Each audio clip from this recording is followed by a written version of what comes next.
Hello students, welcome to Biomentors classes online. Today we are going to discuss the next topic in our chapter oscillation. और हमारा जो topic चल रहा है वो सिंपल हार्मोनिक मोशन चल रहा है, जहां पर हम पहुंच चुके हैं ए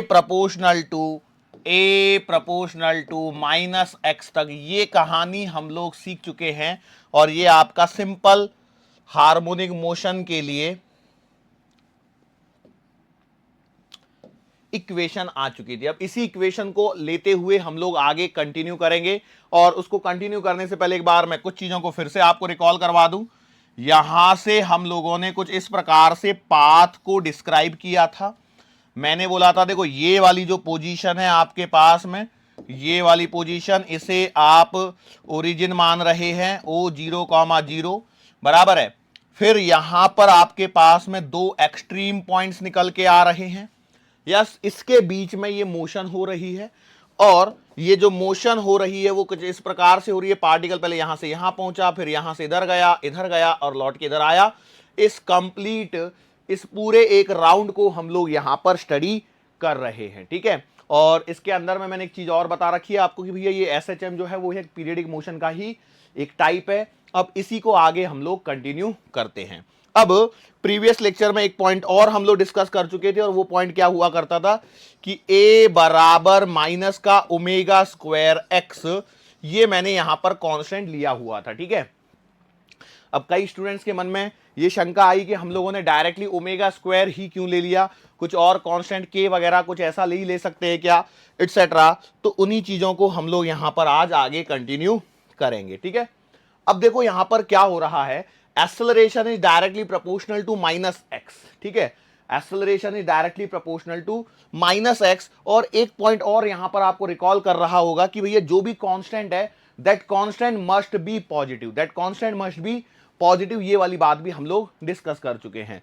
तो ओमेगा स्क्वायर जब मैंने लिया तो एक ऐसा कांस्टेंट मैंने ले लिया कि जो हर स्थिति में आपका पॉजिटिव ही निकल के आ रहा है। बात समझ में आ गई? श्योर है। अब यदि हम लोग ऐसा कांस्टेंट नहीं लेते तो हम लोग कोई जनरल कांस्टेंट लेंगे, और वो जनरल कांस्टेंट क्या रहेगा कि लेट से हम लोगों ने कांस्टेंट ले लिया k, तो बेटा हम लोग इस इक्वेशन को लिख सकते हैं a बराबर माइनस का kx, ठीक है। a बराबर का माइनस का kx, कुछ इस प्रकार से हम लोग इक्वेशन को लिख सकते हैं। अरे लिख सकते हैं, बिल्कुल सही बात है। सो इस इक्वेशन के बेसिस पर भी हम लोग आगे चल सकते हैं, इसमें कोई परेशानी नहीं होगी, ठीक है। श्योर है? अच्छा, कैसे सर? देखो ये जो a बराबर माइनस के एक्स इक्वेशन निकल के आ रही है, बेसिकली ये हम लोगों को कुछ चीजें फोर्स से रिलेट करवाएगी। ये किससे रिलेट करवाएगी बेटा? फोर्स से रिलेट करवाते हुए नजर आएगी, तब हम लोग इसको और अच्छे से समझ पाएंगे। जैसे अब कई लोगों के मन में अब ये शंका तो चालू हो चुकी है ऑलरेडी कि सर इसको कैसे रिलेट करवाएंगे, क्या होगा, क्योंकि ये वाली इक्वेशन तो हमारी सही है, चलो ठीक है, इसको तो मान लिया। अब इस वाली इक्वेशन को जब हम लोग लेंगे तो यहां पर थोड़ा सा आपके सिचुएशन में आपके मन में एक प्रॉब्लम रहेगी, डाउट रहेगा। उस डाउट को हम लोग खत्म करेंगे अभी के अभी, ठीक है। वो कैसे खत्म करेंगे जरा देखिए। तो ये सिंपल सी बात है, मैं यहां पर यदि देखता हूं तो मुझे इतना मालूम है कि इस डायरेक्शन में आपका एक्स क्या है, पॉजिटिव, और यहां पर एक्स जो है वो है नेगेटिव, ठीक है। एक्स पॉजिटिव और एक्स नेगेटिव, इतना सही है, यस। अब यहां पर इस मोशन को फिर से जरा यदि आप ऑब्जर्व करते हो तो आप क्या पाते हो कि जब पार्टिकल यहां से ऐसे इस डायरेक्शन में जा रहा है तो इस पर लगने वाला जो फोर्स होगा, क्या वो इस डायरेक्शन में लगेगा? क्योंकि बेटा एक्सेलरेशन इस डायरेक्शन में, उसी डायरेक्शन में आपका फोर्स है, तो इसी डायरेक्शन में लगेगा। मतलब यहां पर आप कह सकते हो कि F is also directly proportional to minus x. F is also directly proportional to minus x. और यदि मैं ऐसा कह देता हूं तो मैं लिख सकता हूं F बराबर माइनस का कांस्टेंट इंटू एक्स, तो F बराबर माइनस के एक्स, ये इक्वेशन बनती है। तो ये वाली इक्वेशन डायरेक्टली नहीं लेते हैं हम लोग, क्योंकि यहां पर परेशानी होती है, तो हम लोगों ने इसको इक्वेशन को डायरेक्टली लिया हुआ है, ठीक है। सो अब इसको कैसे रिलेट करते हैं, तो देखो F बराबर माइनस के एक्स, यहां पर K इज अ कांस्टेंट, और आपको ऐसा नहीं लग रहा ये इक्वेशन कुछ जानी पहचानी सी स्प्रिंग में पड़ी हुई? और यदि आपको इक्वेशन जानी पहचानी सी लग चुकी है कि स्प्रिंग में पड़ी हुई इक्वेशन, तो अब इस मोशन को जरा ऑब्जर्व कीजिए जो आपके सामने चल रही है, और इसके अंदर में हम लोग क्या करते हैं, यहां पर एक स्प्रिंग लगा लेते हैं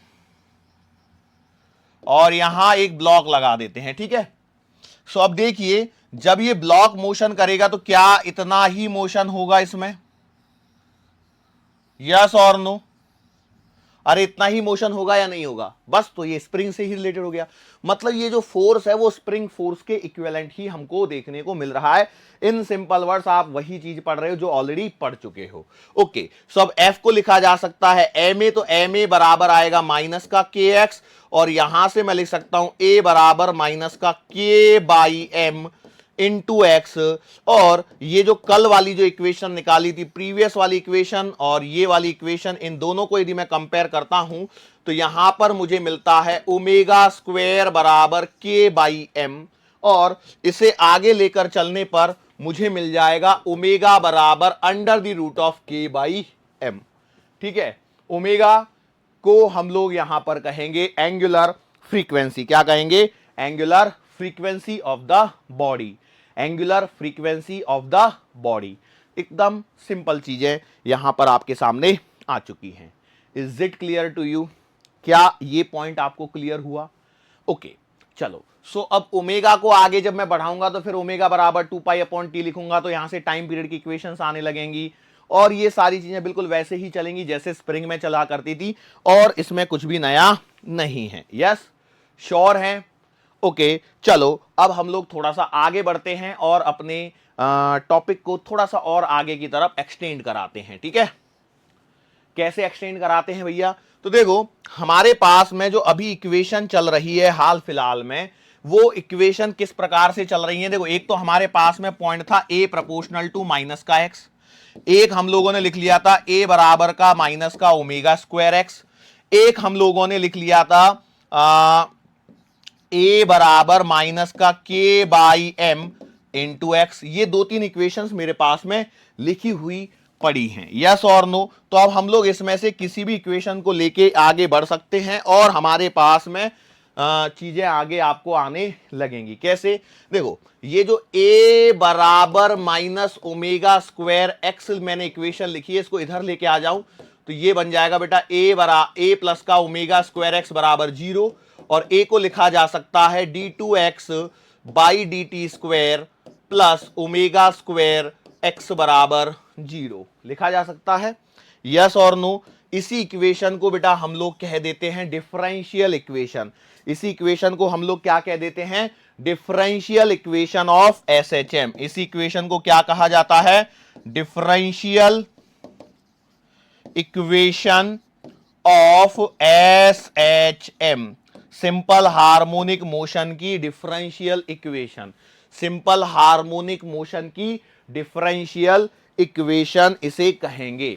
अब इसी में ओमेगा स्क्वायर की जगह आप, जैसे हम लोगों ने कांस्टेंट लिखा था के बाई एम, उसको भी लिख सकता हूं।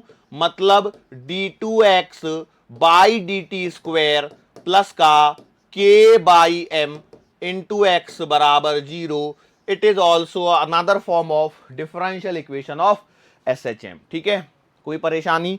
आई डोंट थिंक सो कि इसमें कोई परेशानी आपको होनी चाहिए। It is a equation, it is an equation, differential equation of SHM, differential equation of SHM, सरल आवर्त गति की अवकलनीय समीकरण। ठीक है, चलो ठीक है।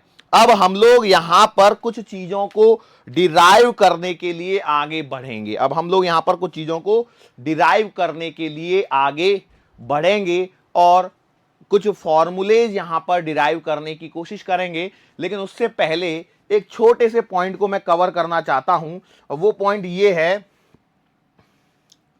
कई बार एग्जाम में सवाल आ जाता है कि भैया गिवन फंक्शन इज पीरियोडिक और नॉट, पीरियोडिक और नॉट। ये सवाल कई बार आपको एग्जाम में मिल जाता है।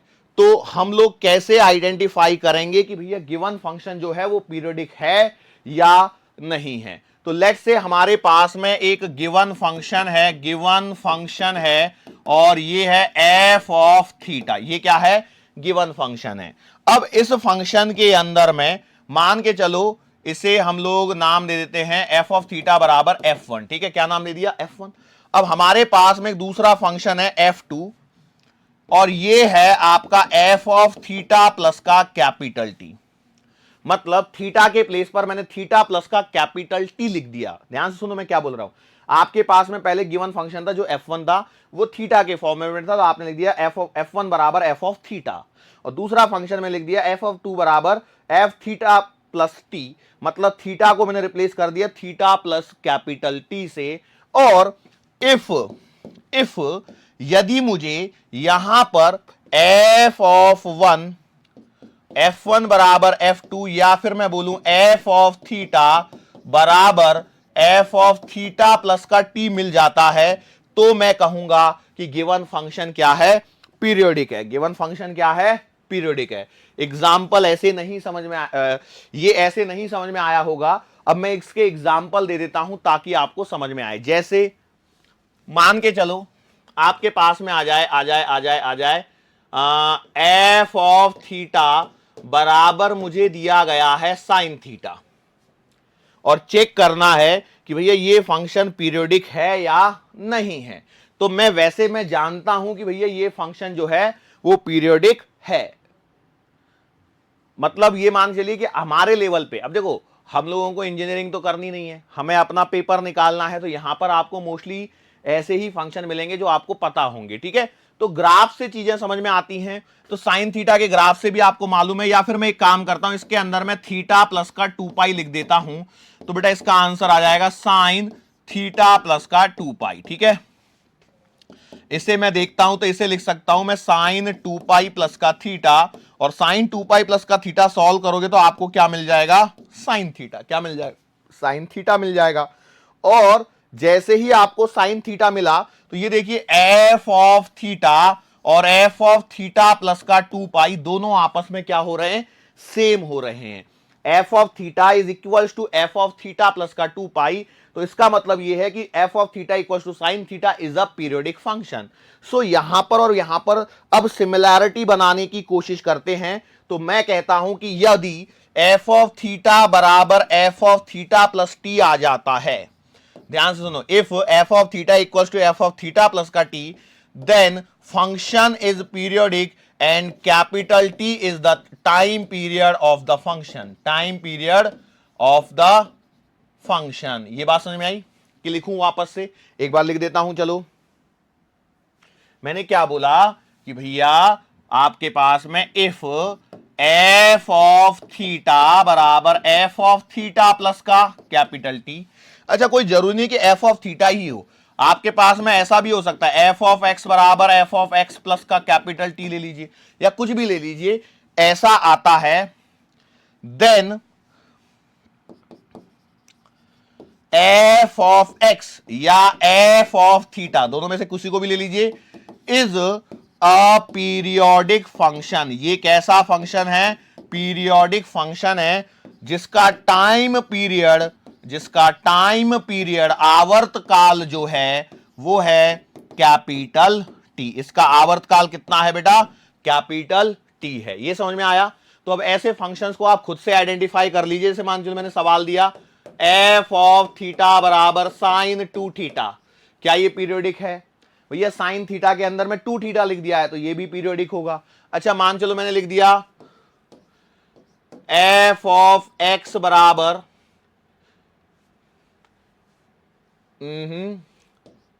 कॉस एक्स, क्या ये पीरियोडिक है, यस है। अच्छा मान चलो मैंने, अब देखो ऐसे लिखना बंद कर दिया, मैंने डायरेक्टली लिख दिया एफ वन बराबर मैंने लिख दिया साइन एक्स बाई 2, तो क्या ये पीरियोडिक है, बिल्कुल है, यस और नो।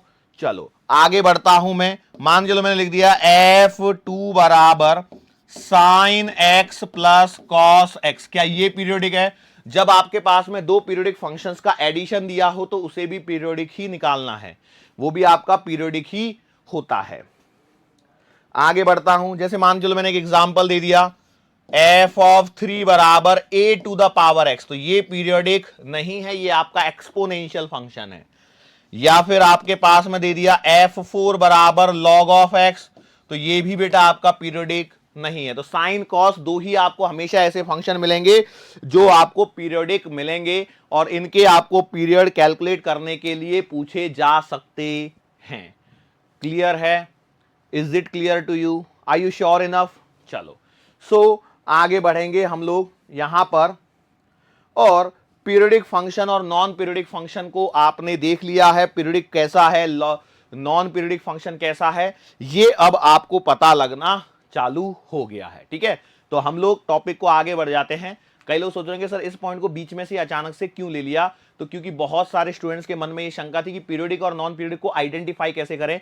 पीरियोडिक मोशन समझ में आ गई, सिंस कई लोगों को पता होता है कि इसमें आगे चल के इक्वेशंस आती हैं। कई बार कई लोगों ने, स्टूडेंट्स ने सवाल देखे हुए होते हैं कि प्रीवियस ईयर में कई बार ऐसे सवाल पूछे जा चुके हैं कि identify whether the given function is periodic और नॉन पीरियोडिक। यस, श्योर है? ओके चलो, सो अब हम लोग इसी पॉइंट को आगे बढ़ाते हैं, और इस पॉइंट को जब मैं आगे बढ़ाता हूं तो यहां पर हमारे पास में अभी के लिए डिफरेंशियल इक्वेशन मिल चुकी है, और वो इक्वेशन क्या मिली है, d2x by d T square plus का ओमेगा स्क्वायर एक्स बराबर 0। तो ये इक्वेशन जहां पर आ जाए वो आपकी डिफरेंशियल इक्वेशन ऑफ एसएचएम होगी, डिफरेंशियल इक्वेशन ऑफ एसएचएम होगी। ठीक है, चलो अब इसी को आगे बढ़ाते हैं हम लोग। मान के चलो अभी तक आपके पास में what do you have, you have d2x by d T square plus का ओमेगा स्क्वायर एक्स बराबर 0, या फिर मैं कह सकता हूं कि आपको मालूम है d2x by d T square बराबर माइनस का ओमेगा स्क्वायर एक्स, ये चीज आपको मालूम है। दूसरा, हमारे पास में जो डायग्राम था उसी डायग्राम को हम लोग यहां पर ले रहे हैं। ठीक है, अब इस डायग्राम के अंदर में मैं कुछ चीजें बता रहा हूं, उनको जरा समझने की कोशिश कीजिए। देखो बेटा, ये सिचुएशन वो है जहां पर आपका x बराबर 0 है, ये वो सिचुएशन है जहां पर आपका v बराबर 0 है, और ये वो सिचुएशन है जहां पर फिर से आपका v बराबर 0 है। ठीक है, मैं मान के चलता हूं कि आपका जो पार्टिकल है वो यहां से लेकर के यहां तक जाता है, तो ये वाली दूरी भी आपकी कैपिटल A है और ये वाली दूरी भी आपकी कैपिटल A है। ठीक है, कुछ पॉइंट समझ में आ रहे हैं यहां पर? ओके, अब इसमें आगे चल के मैं यहां पर एक पॉइंट और कह देता हूं। इस पॉइंट पर, ये वो पॉइंट है जहां पर आपका एक्सेलरेशन 0 होता है, ये वो पॉइंट है जहां पर आपका एक्सेलरेशन 0 होता है। सर कैसे पता लगा? तो देखो भैया, आपको इक्वेशन क्या दी थी, a बराबर माइनस ओमेगा स्क्वायर एक्स, तो x की जगह 0 पुट कर लो, तो a बराबर कितना आएगा, 0। मतलब यहां पर आपको पता है a बराबर 0 है। ठीक है, सो अब यहां से आगे हम लोग कुछ इक्वेशंस को डिराइव करेंगे। ठीक है, यहां से आगे हम लोग क्या करेंगे, कुछ इक्वेशंस को डिराइव करने की कोशिश करेंगे। कैसे करेंगे जरा देखिए, इस वाली इक्वेशन से हम लोग लिख लेते हैं a बराबर माइनस का ओमेगा स्क्वायर एक्स। ठीक है, तो अब मैं यहां से एक पॉइंट कह सकता हूं, और वो पॉइंट क्या है, आई कैन राइट a बराबर v dv by D x बराबर माइनस का ओमेगा स्क्वायर एक्स। सही है, it implies, can I right like this, v dot dv बराबर माइनस का omega square x dot dx। Yes, sure है?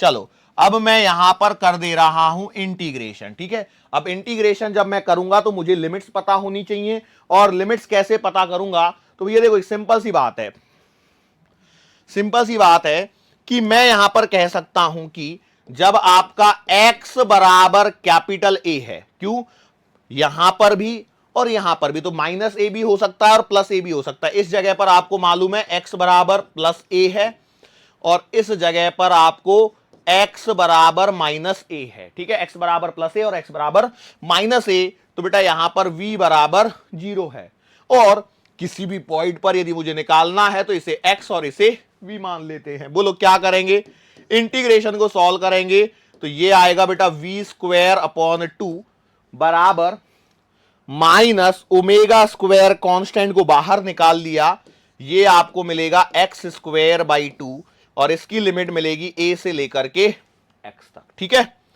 चलो आगे आ जाते हैं और इसे सॉल्व करने की कोशिश करते हैं। तो मुझे मिलेगा v स्क्वायर बाई 2 बराबर माइनस ओमेगा स्क्वायर, और एक्स स्क्वायर बाई 2 था तो मैं 2 को बाहर ले लेता हूं और लिमिट लगा लेता हूं, तो ये मिलेगा एक्स स्क्वायर माइनस का ए स्क्वायर, एक्स स्क्वायर माइनस का ए स्क्वायर। यहां पर आपका 2 से 2 कैंसल होने पर और माइनस को अंदर एडजस्ट कर दीजिए, तो V square will be equals to omega square A square minus का x square. Taking square root you will get v बराबर plus minus omega under the root of A square minus का x square. So this is the equation of velocity at position x। This is the equation for velocity at position x। जैसे मैं निकालता हूं, question है भैया यहां पर देखो, ये इक्वेशन आ गई, मैं सवाल पूछना चालू कर दिया, फाइंड वेलोसिटी एट x बराबर 0। निकालो सवाल के अंदर में, तो आपको मिलेगी कितनी, v एट x बराबर 0 आएगा कितना, plus minus omega under the root of A square minus 0, मतलब v एट x बराबर 0 आपको मिल रहा है प्लस माइनस का ओमेगा ए, ये आपको मिल रहा है। ठीक है, अब मैं आपको बता दूं आपके इंफॉर्मेशन के लिए कि this is the maximum value, it is the maximum value of velocity. कहां मिल रही है, x बराबर 0 पर, मतलब ये वाली पोजीशन। ठीक है, और ये आपको याद होनी चाहिए, ये आपने सेंटर वाली पोजीशन ली थी, इस सेंटर वाली पोजीशन को हम लोग नाम दे देंगे मीन पोजीशन। क्या नाम दे देंगे, मीन पोजीशन। मतलब मीन पोजीशन पर वेलोसिटी आपकी मैक्सिमम हो गई और एक्सेलरेशन और ये क्या हो गया, 0 हो गया, एक्सेलरेशन 0 हो गया, वेलोसिटी मैक्सिमम हो गई। चलो, अब यहां पर एक परेशानी है, वो ये है कि सर प्लस और माइनस को कैसे डील करेंगे। तो बेटा प्लस और माइनस को डील इस प्रकार से करना है कि आपका पार्टिकल किस साइड में चल रहा है उसके बेसिस पर, और स्पीड इंक्रीज हो रही है या स्पीड आपकी डिक्रीज हो रही है, इसी बेसिस पर आप इसे कैलकुलेट कर पाएंगे। क्या ये वाला छोटा सा पॉइंट समझ में आया। चलो, और कहां निकाल लेता हूं मैं, चलो मान के चलो मैंने निकालना चाहा, क्वेश्चन है find velocity at extreme position. Sir ये एक्सट्रीम पोजीशन का मतलब क्या है, बेटा एक्सट्रीम पोजीशन वो पोजीशन है जहां से आपका पार्टिकल पलटी मारता है।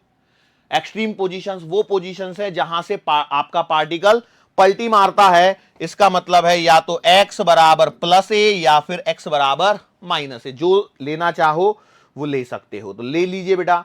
तो आप लिखेंगे v एट x बराबर a पर आपको मिलेगा plus minus omega under the root of A square minus a square. Solve कर लीजिए तो बेटा यहां पर आंसर मिलेगा 0। क्या जो कल हमने माना था प्रीवियस लेक्चर में कि भैया एक्सट्रीम पोजीशन पर जब सबसे लास्ट में आ गए, देखो यहां पर ध्यान से देखिए, जब आप लास्ट वाली पोजीशन पर आ गए तो आपको 0, कल हम लोगों ने प्रीवियस लेक्चर में हम लोगों ने बिना किसी डेरिवेशन के, बिना किसी के हम लोगों ने अज्यूम कर ली थी 0 है। ठीक है, क्योंकि यहां पर आप क्लियरली देख पा रहे थे पार्टिकल ऐसे गया, यहां रुकेगा तभी तो पलटी मारेगा, यदि रुकेगा नहीं तो पलटी नहीं मारेगा। याद कीजिए मोशन इन स्ट्रेट लाइन में ऐसे सवाल करवाए गए हैं आपको, भैया पार्टिकल यहां रुकेगा नहीं तो पार्टिकल पलटी मारेगा ही नहीं। याद कीजिए जैसे हम लोग किसी बॉल को ऊपर फेंकते हैं, तो ऊपर फेंकते तो एक पॉइंट आता है जहां पर वेलोसिटी 0 होती है, जो होती है उसकी maximum height attend by the particle निकालने के लिए हम लोग क्या करते हैं, v को 0 कर लेते हैं, u गिवन होता है और h निकल जाता है, v स्क्वायर बराबर u स्क्वायर प्लस का 2as वाले फॉर्मूले से, यस और नो। तो वो मैक्सिमम हाइट इसी प्रकार से निकाली कि नहीं निकाली, बिल्कुल वैसे ही है। तो उसे आपने मैक्सिमम हाइट बोल दिया, यहां पर उन्हें क्या बोल रहे हैं, एक्सट्रीम पोजीशन। उन्हें यहां पर हम लोग क्या बोल रहे हैं, एक्सट्रीम पोजीशन, मतलब काइनेमेटिक्स आनी चाहिए। अच्छा, यहां पर एक बात देखिए, कई लोगों के मन में एक और डाउट चल रहा होगा मन के किसी कोने में कि सर जी ये वाले इक्वेशन में यहां पर एक ही जगह v dv by dx ही क्यों लिखा, क्या हम लोग यहां पर इसे काइनेमेटिकल इक्वेशन से सॉल्व नहीं कर सकते। मतलब किसी जगह पर यदि आपसे पूछ लिया जाए कि यहां पर वेलोसिटी बताओ, यहां पर वेलोसिटी बताओ, तो क्या मैं काइनेमेटिकल इक्वेशन से नहीं निकाल सकता, तो इसका आंसर है नो, यू कैन नॉट। क्यों, क्योंकि आपका जो एक्सेलरेशन है बेटा वो पोजीशन डिपेंडेंट है। एक्सेलरेशन जो है वो आपका पोजीशन डिपेंडेंट है, और जो काइनेमेटिकल इक्वेशन है वो तब लगती हैं जब आपका एक्सेलरेशन क्या होता है, कांस्टेंट v बराबर u प्लस एटी, s बराबर ut plus half eighty square, v square बराबर u स्क्वायर प्लस 2as। कब लगाते हैं? उन्हें तब ही लगा सकते हो जब आपका एक्सेलरेशन, त्वरण क्या हो, कांस्टेंट हो, नियत हो। लेकिन यहां पर एक्सेलरेशन x पर डिपेंडेंट है। x की वैल्यू 0 करते ही एक्सेलरेशन 0 हो गया। x की वैल्यू 1 रखोगे तो माइनस ओमेगा स्क्वायर, x की वैल्यू -1 रखोगे तो प्लस ओमेगा स्क्वायर। तो जैसे जैसे x की वैल्यू परिवर्तित होती है, as the value of x changes, the value of a or the acceleration also changes. Are you getting my point? क्या ये पॉइंट समझ में आया? ओके, सो इसका रीजन समझ में आ गया, ये क्यों किया इस प्रकार से ही, क्यों इसके लिए कुछ और हम लोगों ने तरीका नहीं अपनाया। मैं उम्मीद करता हूं आपको ये वाला पॉइंट यहां तक समझ में आ चुका होगा। आगे बढ़ता हूं और एक सवाल कर लो। चलो, जो जनरल सवाल पूछ लिए जाते हैं, क्वेश्चन आता है फाइंड वेलोसिटी।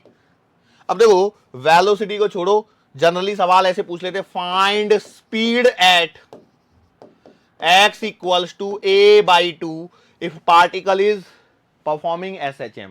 आगे का मैं लिख नहीं रहा हूं, बस इतना ही लिख के छोड़ रहा हूं। तो मैं सीधा सीधा लिखूंगा, स्पीड बोला है तो आप सीधा ओमेगा ले लीजिए और a स्क्वायर माइनस का x स्क्वायर फॉर्मूला लगा दीजिए।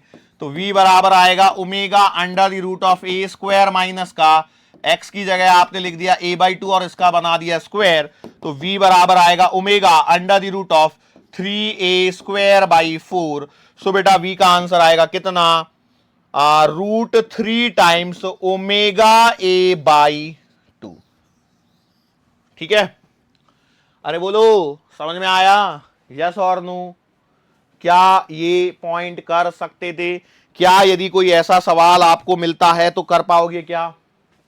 अच्छा, अब मैं आपको बता दूं, आप लोगों ने वर्क एनर्जी पावर पढ़ा हुआ है। अब इसमें सवाल कैसे घुमा देते हैं। क्वेश्चन है, a particle of mass 1 kg of mass 1 kg is performing SHM with time period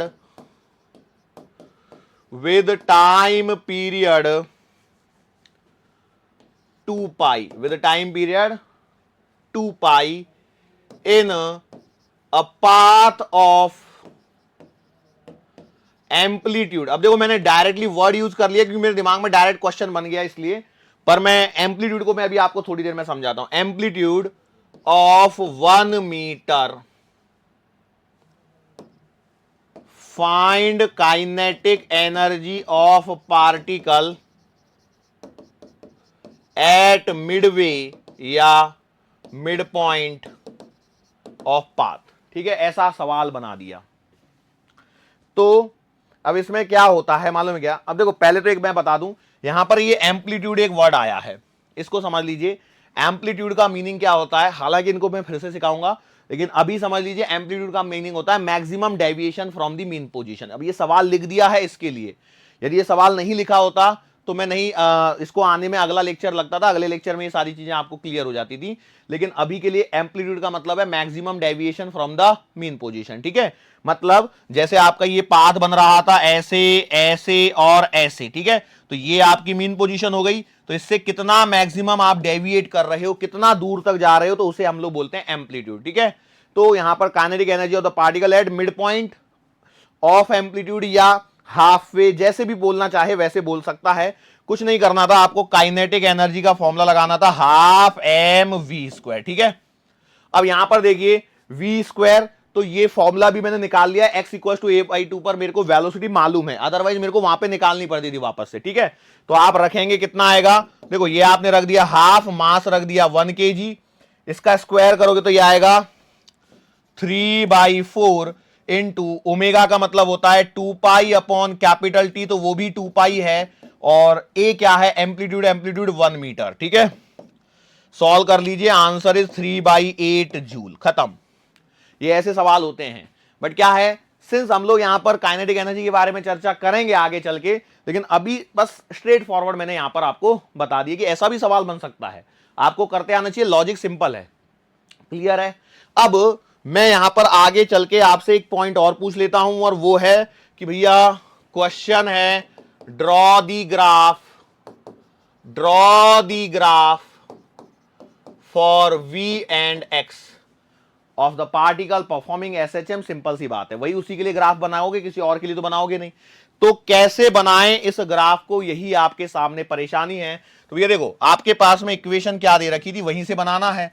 V बराबर omega under the root of A square minus का एक्स स्क्वायर। सर ग्राफ बना कैसे दें, ऐसा ग्राफ तो आपने सिखाया ही नहीं है। तो मैं आपको वैसे यहां पर बता देता हूं, हम लोग इसको थोड़ा सा सॉर्ट आउट करते हैं। तो ये बन जाएगा V स्क्वायर बराबर ओमेगा स्क्वायर ए स्क्वायर माइनस का एक्स स्क्वायर। ठीक है, अब मैं यहां पर एक काम कर लेता हूं, V square can be written as omega square A square minus का ओमेगा स्क्वायर एक्स स्क्वायर। ठीक है, अब मैं यहां पर एक काम और कर देता हूं, इसको इधर ले आ जाता हूं। तो ये आएगा V स्क्वायर प्लस का ओमेगा स्क्वायर एक्स स्क्वायर बराबर का ओमेगा स्क्वायर ए स्क्वायर। ठीक है, नाउ मैं यहां पर एक स्टेप और कर रहा हूं, ओमेगा स्क्वायर ए स्क्वायर से डिवाइड कर देता हूं। तो V square upon omega square ए स्क्वायर प्लस का एक्स स्क्वायर अपॉन ए स्क्वायर बराबर 1। ये यहां पर एक इक्वेशन बन के आ रही है। सर आपको डायरेक्टली कैसे पता लग गया? अब देखो, मैं पढ़ा रहा हूं तो मुझे मालूम है क्या इक्वेशन आने वाली है, इसलिए मैंने थोड़ा सा फास्ट किया है। अब इस ग्राफ को सोचिए और इस इक्वेशन को सोचिए। अब इस इक्वेशन को वही सोच सकता है जिसने ग्रेविटेशन चैप्टर पढ़ा हुआ है। सर ग्रेविटेशन चैप्टर का और इस इक्वेशन का क्या रिलेशन है? बिल्कुल रिलेशन है। ग्रेविटेशन चैप्टर में आपने एक चीज पढ़ी है, एक्स स्क्वायर अपॉन ए स्क्वायर प्लस का y square upon b square बराबर 1 is an equation of ellipse. X square upon A square plus y square upon b square equals to 1। ये एक दीर्घ वृत्त की इलिप्स की इक्वेशन है, जिसके अंदर में आप कहते हो कि यहां पर x है, यहां पर y है, लेकिन मेरे पास में ये इक्वेशन ऐसे आ रही है। तो अब यहां पर आप कॉमन सेंस थोड़ा सा लगा के फिर सोचना, ये यहां पर v आ जाएगा, यहां पर आपका x ही रहेगा, और बेटा ये आपकी एक इलिप्स की इक्वेशन बन चुकी है और ये आपका ग्राफ तैयार है। इस ग्राफ के अंदर में देखो क्या होगा, यहां पर आपका x बराबर माइनस ए होना चाहिए, यहां पर आपका x बराबर प्लस ए होना चाहिए। ठीक है, और कौन सी चीजें यहां पर हैं? एक सवाल और मैं पूछ सकता हूं इसमें आपको, एरो कैसे लगाऊं? मतलब ऐसे एरो लगाऊं या ऐसे एरो लगाऊं, कौन सा एरो सही है, कौन सा एरो सही है? तो इसके लिए बेटा आपको मदद लेनी पड़ेगी इस वाले कॉन्सेप्ट की, टिक टिक टिक। इस कॉन्सेप्ट की मदद लीजिए और फटाफट आइडेंटिफाई करके बता दीजिए एरो कैसे लगेंगे, नहीं तो मैं तो डायरेक्टली लगा ही दे रहा हूं। देख लीजिए फटाफट से, एरो ऐसे ही बनेंगे क्या?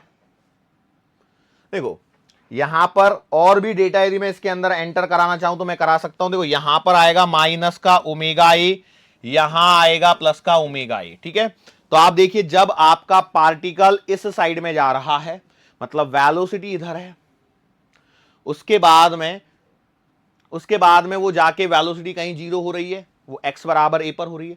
उसके बाद में आपका x डिक्रीज हो रहा है और वेलोसिटी इंक्रीज हो रही है। ध्यान से देखना, इसको देखिए, इसको भाई यहां पर जब आप खड़े हो, यहां तो मैक्सिमम वेलोसिटी है, या तो वो इधर हो सकती है या फिर इधर हो सकती है।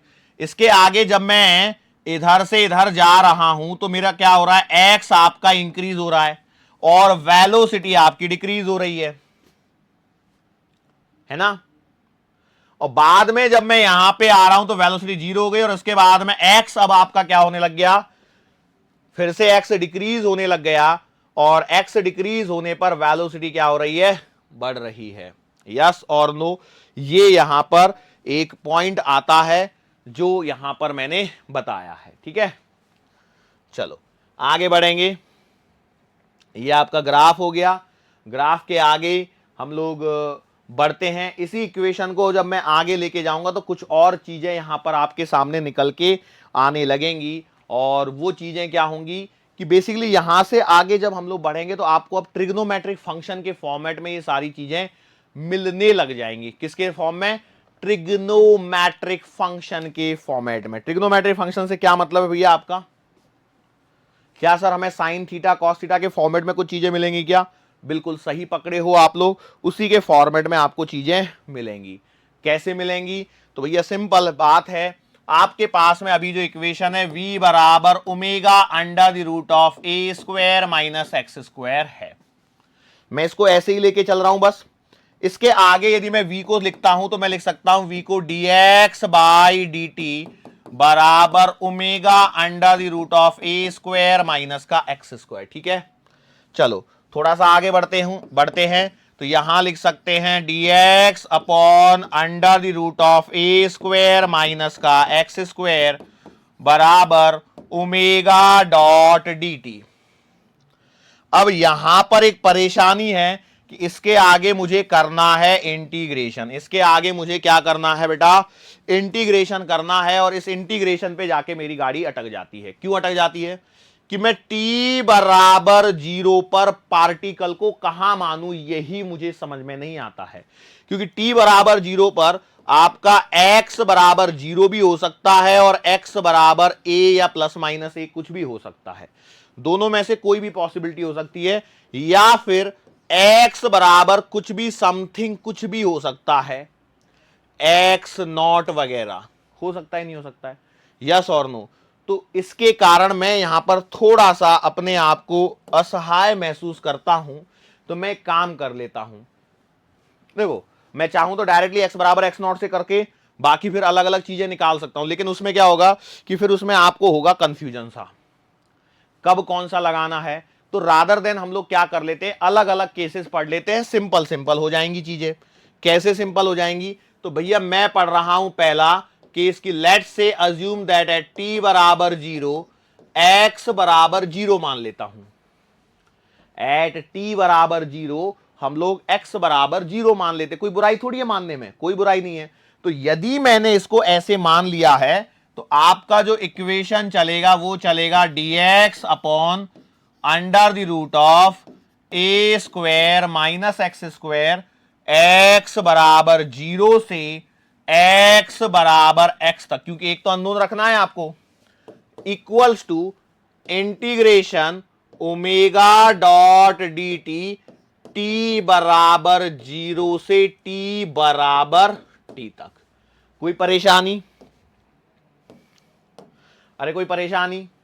अच्छा, अब यहां पर एक परेशानी आपको देखने को मिलेगी, वो ये है कि इसको तो आप सॉल्व कर लोगे ओमेगा टी, इस वाले इंटीग्रेशन को देख के आधे से लोग हैरान परेशान कि इसका इंटीग्रेशन अब हम लोग कैसे निकालें। तो मैं आपको बता दूं ये एक स्टैंडर्ड फंक्शन है जिसका स्टैंडर्ड रिजल्ट आपको याद रखना है। ठीक है, तो इसका इंटीग्रेशन आता है, जो मैथमेटिकल बैकग्राउंड वाले बच्चे हैं वो फटाफट आंसर दे सकते हैं। किसका आंसर आएगा, sine inverse of X upon A, और लिमिट लगेगी बेटा 0 से लेकर के x तक, 0 से लेकर के x तक आपकी लगेगी लिमिट। यहीं से खेल यहां पे होना चालू हो जाता है। तो आप इसे जब सॉल्व करोगे तो ये आएगा sine inverse of x upon A minus sine inverse of 0 upon A बराबर ओमेगा टी। बोलो हुआ।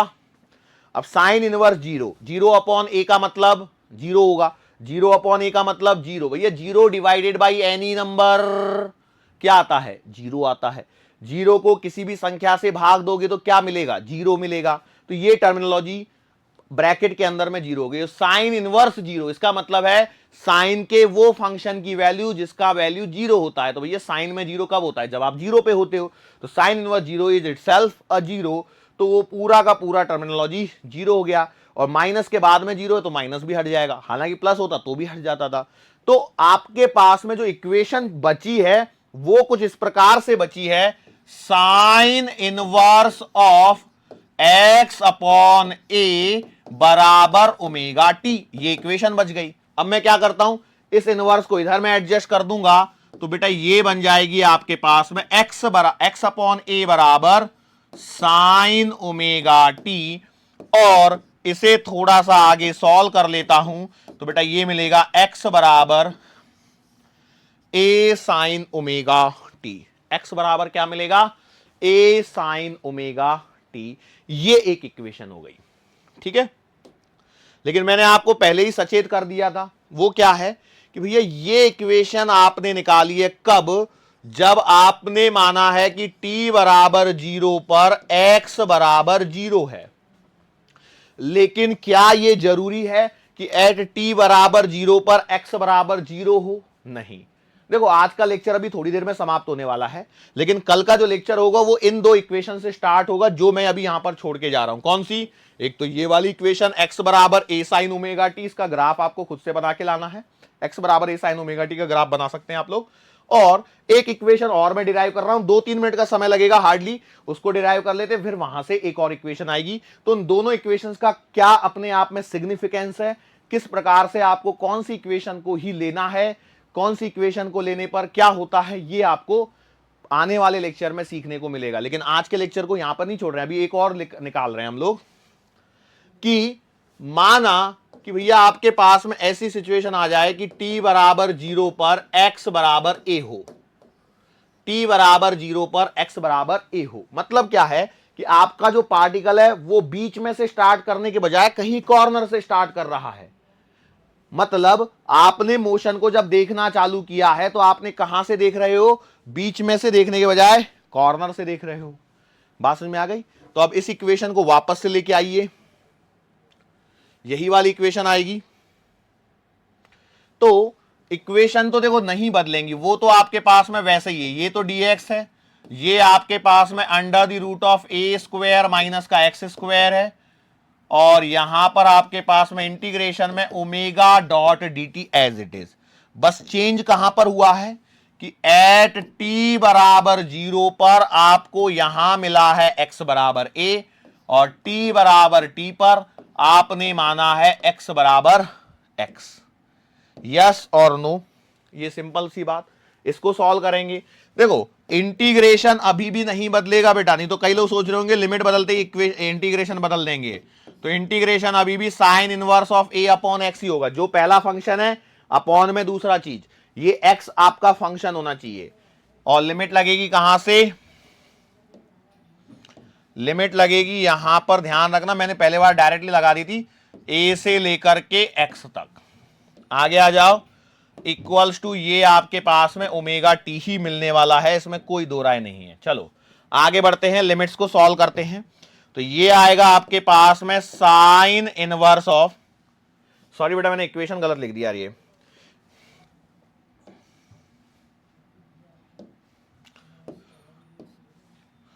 इसका इंटीग्रेशन आएगा sine inverse of X upon ए।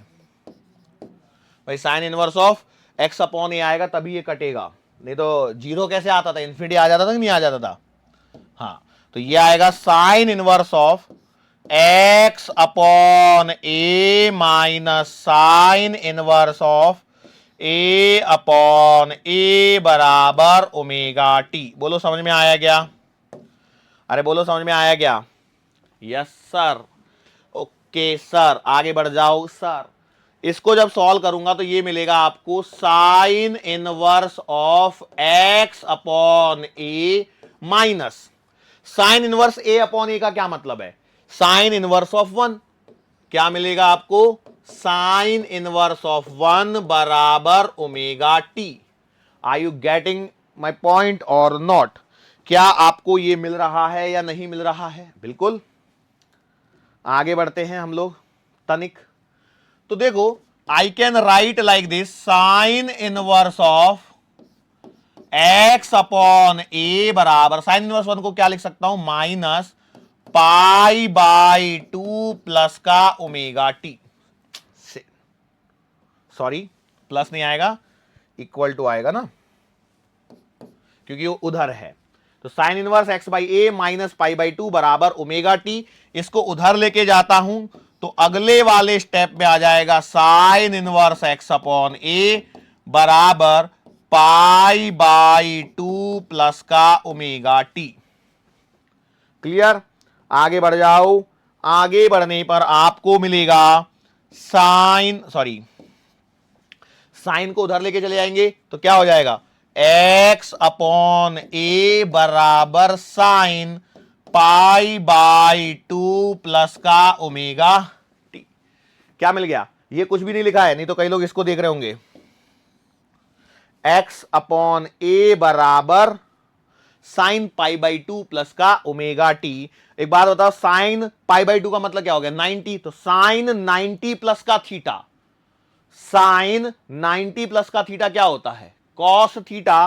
तो आपके पास में इक्वेशन बन रही है बेटा x अपॉन ए बराबर कॉस ओमेगा टी, और जिसे मैं आगे फर्दर सिंप्लीफाई करके लिख सकता हूं x बराबर, क्या हो गया इसको, हाँ सिंप्लीफाई करके लिख सकता हूं x बराबर ए कॉस ओमेगा टी। तो कल का आधे वाला जो लेक्चर है वो इन दो इक्वेशंस के बेसिस पर चलने वाला है। कौन कौन सी दो इक्वेशन बेटा, मैंने माना था इफ एट टी बराबर जीरो, इफ एट टी बराबर जीरो एक्स बराबर जीरो माना है तो आपको एक इक्वेशन मिलेगी x बराबर ए साइन ओमेगा टी। और दूसरा क्या है कि यदि हम लोगों ने माना है कि इफ एट टी बराबर जीरो x बराबर a मानते हो तो आपको इक्वेशन मिलती है x बराबर a कॉस ओमेगा टी। अब यहां से आपके पास में दो चीजें चलेंगी, साइमल्टेनियस चलेंगी। एक बार हम लोग इसे पढ़ेंगे, फिर हम लोग इसे पढ़ेंगे, और दोनों को आप कोशिश कीजिएगा कि आप आपकी नोटबुक में दो पार्टीशन कर लें और दो पार्टीशन में साथ साथ में चलाएं ताकि चीजों को जल्दी से जल्दी आप कवर कर पाओगे। ठीक है, श्योर है। नाउ ये जो इक्वेशन आई है ये आपकी इक्वेशन है टाइम और डिस्प्लेसमेंट में relation, these are the relations for times and displacement. अब देखो यहां पर x और x की और t में रिलेशन है, तो यहां से आपको एक होमवर्क दे देता हूं मैं, वही होमवर्क है जो कल पढ़ेंगे। v फाइंड करिए, a फाइंड करिए, यहां पर भी बेटा v फाइंड करिए, a फाइंड करिए एंड सो ऑन। और फिर आप देखेंगे ऐसे सवाल आप काइनेमेटिक्स में कर चुके हो, आपको काइनेमेटिक्स में ऐसे सवाल देखने को मिलते हैं कि if the position of the particle is given described by the equation x equal to a sin omega t, then चार ऑप्शन मिलते हैं, velocity is perpendicular to displacement, acceleration is opposite to displacement, velocity acceleration perpendicular to each other and so on. वो सवाल किए हुए हैं आपने, वही चीज यहां पर आपको देखने को मिलेगी, लेकिन उसे हम लोग देखेंगे कब, आने वाले लेक्चर में। आज के लेक्चर में नहीं देख पाएंगे क्योंकि इतना समय अभी हमारे पास में अवेलेबल है क्या, नहीं है। ठीक है, श्योर हैं? ओके, सो आज के लेक्चर को हम लोग यहां पर अभी समाप्त करते हैं, मुलाकात फिर से करेंगे आने वाले अगले लेक्चर के दरमियान। सो तब तक के लिए